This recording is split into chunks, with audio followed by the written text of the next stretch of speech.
So we're going to go to the big wall over there and give you a detailed explanation of the big ticket items, what it is that has been signed.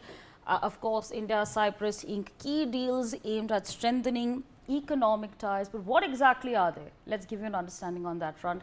Let's quickly move to the next slide over there, where we will be getting a better understanding on what it is that's taken place. NPCI's International Arms Sign MoU with Cyprus Euro Bank. That's number one. Number two, agreement to help introduce UPI services in Cyprus, enabling seamless cross-border transactions. That's a big development that's taken place as we speak. Move expected to boost both tourists and businesses in both countries. Again, that's really going to have an impact on tourism and the businesses as well. Number two, NSE International Exchange, Gift City, Gujarat and Cyprus Stock Exchange sign MoUs. That's again a big development that's taken place. Number two, on the big ticket items, MoU to enable dual listing and promote collaboration in financial research and outreach programs. So again, that's number two that we have over here at this point in time, a big agreement that has been signed, agreement to help create new opportunities for cross-border investments. So right now, of course, we're talking about the trade aspect of it, the financial aspects of it, but let's quickly move on to some more pointers that we have over here for you as far as the big ticket items, the big ticket deals are concerned, what it is that India and Cyprus have agreed to. Of course, when we talk about the second point itself, it's to connect European companies with India through Gift City, encourage cross-border flows. So again, you know, making trade between India and Cyprus more robust is what the key focus is on. Number three, Cyprus-based Bao Capital Partners Limited secures commitments exceeding $100 million for flagship fund focus on India. That's number three that we have over here for you as far as India and Cyprus is concerned. Funds to invest in public equities and emerging technologies aligned with Make in India. Special emphasis there to Make in India, something that's now being recognized worldwide. And of course, that's point number three. So a lot of focus there on the financial aspect of it, on the economic aspect of it. How is it that the two countries now wish to collaborate is what we've explained, and we're going to take this conversation forward with some experts who are joining us at this point in time. Ambassador Manju Seth, former diplomat with us on the broadcast, Mr. Adit Kothari, foreign affairs expert, as well as Mr. Gautam Mukherjee, senior journalist, join us as well. A very good afternoon to all of you. Thank you so much for taking our time and speaking to us on Newsx. I'm going to start this conversation with Ambassador Manju Seth. Ma'am, I do want to understand from you, with an Indian Prime Minister going to Cyprus after almost 2 decades, what exactly does that mean for the two countries, and what's the message that's being sent? You very rightly said that the Prime Minister is visiting Cyprus after 23 years, and it is an important partner for us. It has always supported, Cyprus has always supported India in various international bodies, and we have a very good historical relationship with Cyprus, and it also invests in India, and we have seen that this visit is a very clear signal also to Turkey, which has also occupied or divided Cyprus and occupied parts of 1/3 of the territory. So and we saw that after operations or during Operation Sindoor, Turkey very clearly stood with Pakistan and it didn't understand India's position on terror. So this is also a signal, I think, to Turkey that we are standing, we're democracies standing together, and we are not going to be intimidated by your approach. And I think Cyprus also is going to benefit with this particular visit. And as you mentioned, so many MoUs have signed, which are win-win for both sides, including Make in India. And it is a very, very significant, it's every partner counts, small or big. And Cyprus has been a friend of India over the decades, and we've had a very good relationship with Cyprus always. And if you saw today when the Prime Minister landed in Cyprus, he was welcomed by the President himself. That was a very special gesture. And it sent a message of how important Cyprus also views the visit of the Prime Minister to Cyprus after so many years. And I believe that, as you mentioned, finance, trade, investments, energy, everything will be part of the on the table, is being discussed and has been discussed, and MoUs have been signed, but also an important indicator of of its role in IMEC, that is the India Middle East corridor, that was agreed to or that was moved during G20, and which is in the process of being implemented. There's some, it hasn't gone as fast as we expected or as we thought, but definitely Cyprus, along with Greece, will play an important role in the Mediterranean region to connect India to Europe and further Europe to so it is an important element in the IMEC corridor, and again, that is important for India and for the Middle East countries to have an alternative, route to the other maritime routes. It could, given it could be blocked, or there could be a blockade, or it could just be stopped, especially given the warlike situation that is carrying on and fast escalating between Iran and Israel. And the Strait of Hormuz may be affected, so navigation might be affected, we don't know. And so all these aspects make Cyprus a very important partner for India in all respects. Absolutely, ma'am. I request you to stay on with us. We also have Mr. Adit Kothari with us on the broadcast, rather patiently waiting there. I take the same conversation forward with you, sir. Not just, it's of course 23 years later, there's an Indian Prime Minister who is making a visit to Cyprus. But another important aspect of that is that we just concluded Operation Sindoor, which was India's stance against terror. Right after that, the Prime Minister is making his first international visit. What do you make of it? So I think when we look at it from an optics perspective, India is trying to rally all of the democracies in the world which have faced Islamic Jihad as a problem.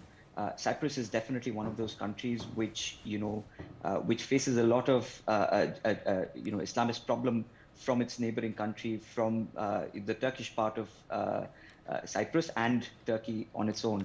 And in addition to what Ambassador Said basically mentioned, Turkey's stance vis-a-vis the Operation Sindoor, where they failed to comprehend the problem of cross-border terrorism and asymmetrical warfare, where India is basically the first casualty of cross-border terrorism, and where Turkey is basically seen advocating and endorsing Pakistan as a country which is using this asymmetrical warfare against another sovereign nation. India is trying to rally all those countries around itself who have strong democratic principles in place and view terrorism as a global phenomenon, as a global issue. So that's one. Number two is, of course, the potential of India-Cyprus relations. This is, sort of recapping and sort of reinstating India's pivot towards the European Union and the importance of how European countries actually hold within India. So currently our trade is only at about 150 million, which is not a lot. And looking at the sheer potential of it, that makes a lot of sense. With IMEC coming into the foray, even though IMEC is slightly it's running behind schedule because of the skirmishes in Gaza and the Middle East. But the potentials are huge, and that is what Prime Minister Modi is basically looking to ensure that we are able to capitalize from both, from a people-to-people relations and the economic relations aspect. But the overarching visit, I think, counts on the basis that India is trying to send Turkey a clear message that you need to basically get your principles correct. Otherwise, we are going to be standing against all of those policies, all of the principles that you predominantly do not want us to intervene on. So this is basically intervening on Turkish politics. And from an optics perspective, it does send out a clear message to Erdogan as well. Absolutely. Mr. Gautam Mukherjee, I'd like to ask you, when we talk about Cyprus, the geographical location is something that's being spoken about largely, whether it's about the IMEC, whether it's about energy security. What do you make of it, and how significant does a good relation and bolstering relations with Cyprus then become? Well, we've had, as the ambassador pointed out, fairly good relations with Cyprus, if not close, because this is the first visit by a prime minister in many years. Uh, Possibilities now are intelligence sharing, defense cooperation, support in the UN. There is a free trade agreement with the EU in the works, and with Cyprus becoming the president in 26, they may be able to progress it at a faster pace. We also have good relationship with Greece. Now, both Greece and Cyprus are very important for the corridor to Europe. At the same time, they're both somewhat hostile to Turkey, as Turkey is towards India. And so a greater defense cooperation as well as economic trade and commerce between these three countries, Greece, Cyprus, and India, will, of course, help the situation in our favor in a strategic sense as well as in an economic sense. Absolutely. I request you to stay on with us. We have some more news coming in where Prime Minister Narendra Modi addressed the India-Cyprus CEO Forum at Limassol, highlighting New Delhi's prowess in rapid economic transformation. He reiterated India-European Union's commitment to free trade agreement by the end of the year. The Prime Minister also mentioned that an ambitious FTA was agreed between India and United Kingdom in May. The PM expressed joy over Cyprus Stock Exchange and National Stock Exchange agreeing on cooperation in Gift City in Gujarat. He added that India will soon conclude an FTA deal with Greece by the end of the year. Ambassador Manju Seth, not too long ago, India did agree on an FTA agreement or sign an FTA agreement with the United Kingdom. Now, of course, this development is coming in. Keeping that in mind, what kind of an image has India now created worldwide that these sort of agreements are coming together? I think if you see what is happening and why these agreements have to be negotiated one by one, keeping India's interests in mind always, because we have been insisting on a kind of movement of personnel as well as part of the FTA, and they have been insisting on sustainability and other issues. But I think that has been resolved. That issue has been resolved, I believe. And now that we are looking at these, actually the whole purpose of from what I understand, the WTO was meant to take care of all these kind of issues pertaining to trade agreements between different countries. But now the fact that the WTO seems to have taken literally a back seat for various reasons, these FTAs, which we negotiate with individual countries or with individual blocks, like with the EU, we are negotiating. And definitely, when Cyprus takes over the presidency of the European Union from 2026, it is believed, or the endeavor is that the FTA is concluded by the end of this year. So if it is concluded and signed by the end of the year, its implementation will begin next year. And I think Cyprus would be able to kind of give guidance and ensure that it gets, and any glitches are resolved, and ensure that it gets implemented in the spirit also, in letter and spirit that it is intended to. So that, the way forward is to increase, to increase trade and investments both ways, and also to ensure movement of personnel and to facilitate actually movement of personnel, which we have been, because every time, services and other issues or not services, sustainability issues and environmental issues and other things were sought to be made part of a free trade agreement. And I think that understood that every time they cannot get these non-trade issues into a trade agreement, and I think we are moving in the right direction. And that comes also because, or that we are able to do that now because we are, we are a growing economy. We're one of the important emerging economies, the fastest growing emerging economy, and the growth rate is good. Overall, we've got many pluses in our favor.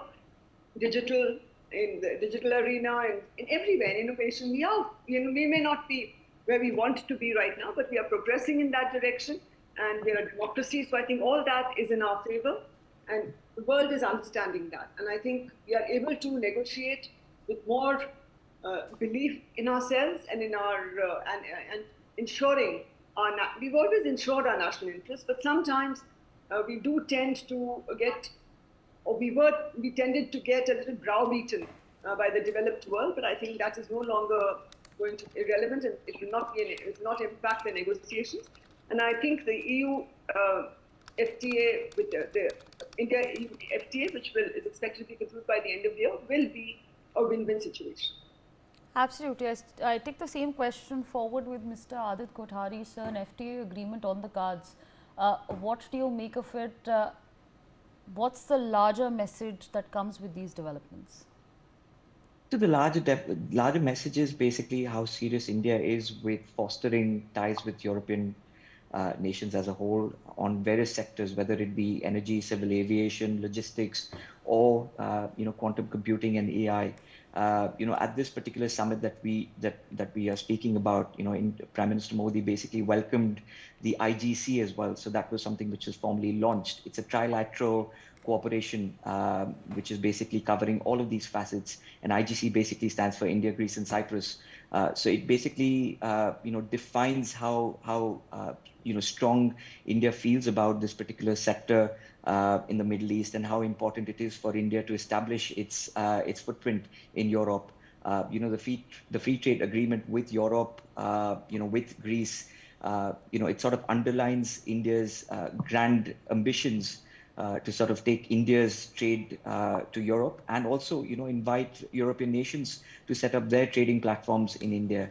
So, talking about the gift city in this particular forum was one of those particular indications that, India is willing to, entertain Greek and European businesses in India. They've already talked about setting up fast track, make in India, and, doing business in India, sort of platforms which will basically enhance cooperation between these countries and encourage European and Greek businesses and Cypriot businesses to set up shop in India with an expedited pace. Absolutely. Mr. Gautam Mukherjee, of course, you've touched upon the FTA deal. So I'd like to then understand from you, the next step from here is the G7 summit. And this time you have Mark Carney, you have Donald Trump who's going to be there. You have a very different set of leaders who are going to be present over there. What exactly are your expectations? Well, one thing for certain, before I get into the G7, another point I wanted to make about Cyprus is that it is a very attractive tourist destination. So for those Indians who are going to Turkey, they could very well go to Cyprus instead.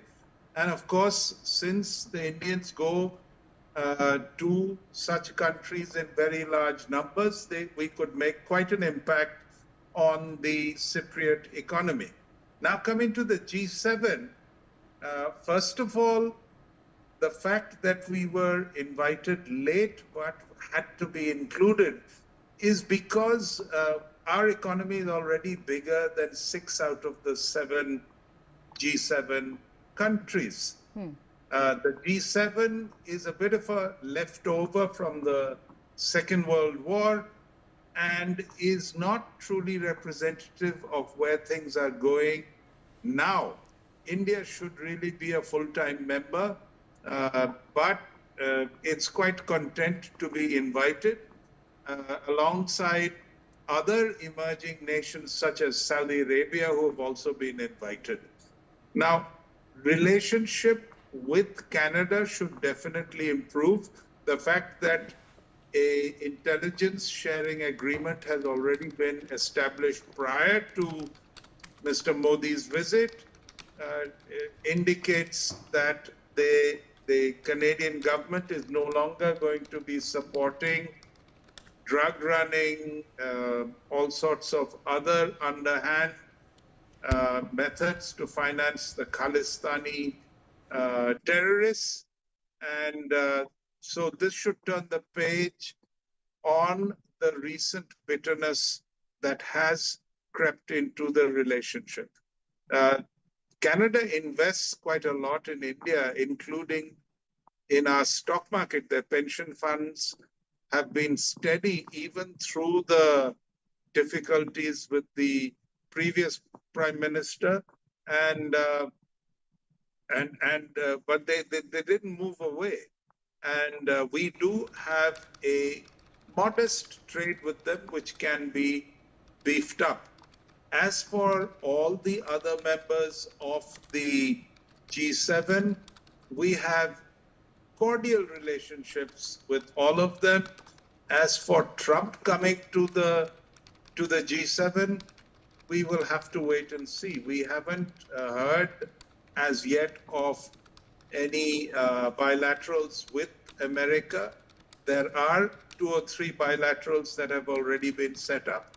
They will help to promote India's trade and other ties with those countries. The fact that Mr. Modi is going to be there and will speak in the outreach session, I think will again go a long way to opening up new corridors.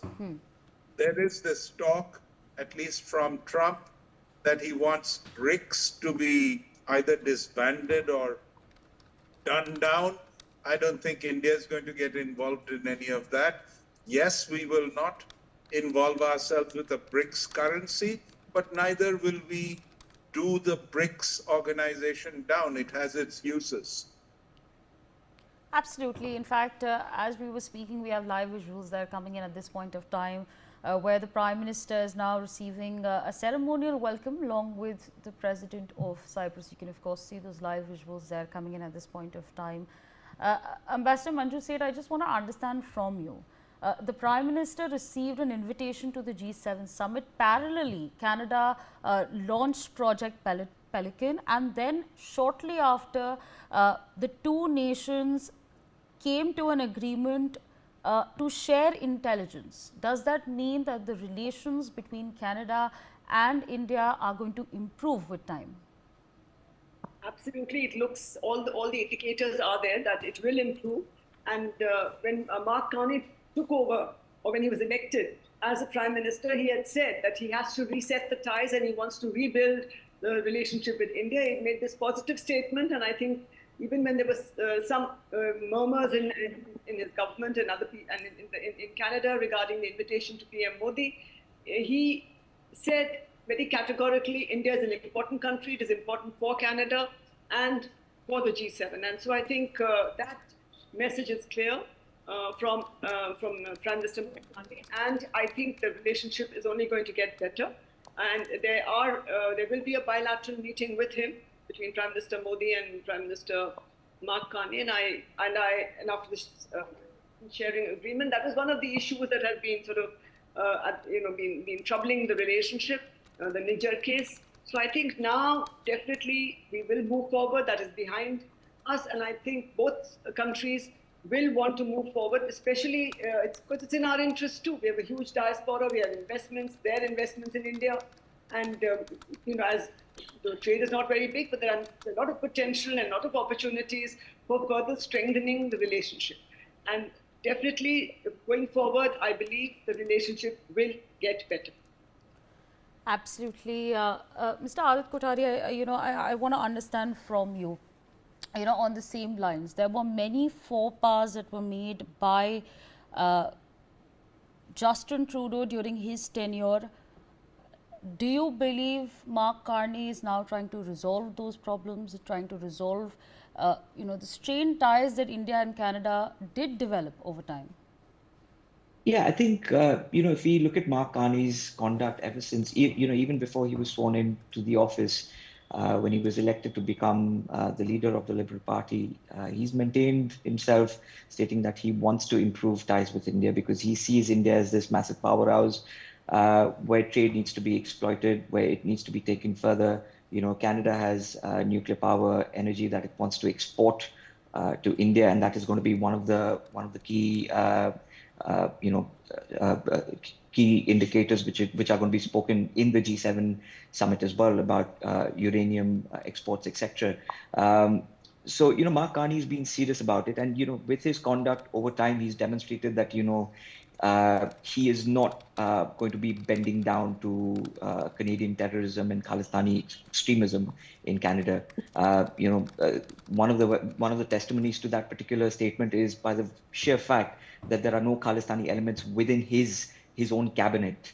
So he's kept them on the fringes. He's now tackling them from he's clamping down on the drug trade with, where the police just recently busted about $47.9 million worth of drugs, which does point towards a link between the Khalistani ISI nexus, which is sitting in Canada.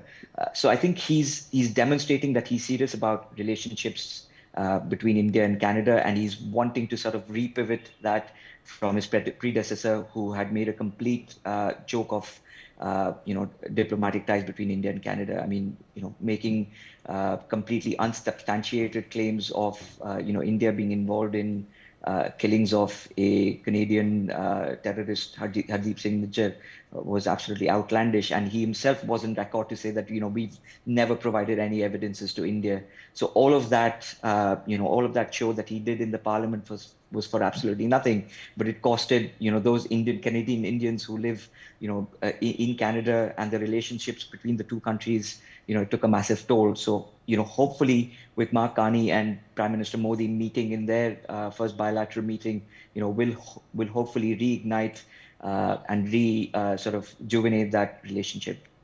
Absolutely. Absolutely. Mr. Gautam Mukherjee, again, I'm going to rope you into the conversation.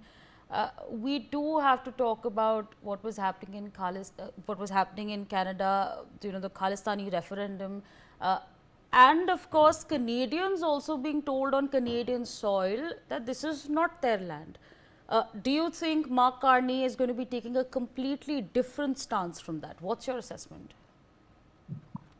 He's a banker, has been a banker, heading the Bank of England. He's been a banker in America, in Canada.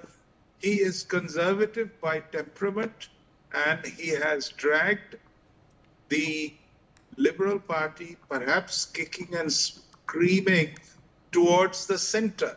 There is less difference between his economic stances, his political stances, and the Conservatives than might have been, imagined.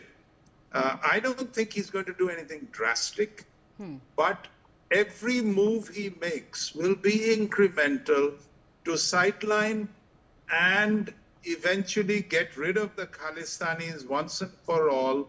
They are an embarrassment to Canada, and they are an underworld organization pretty much.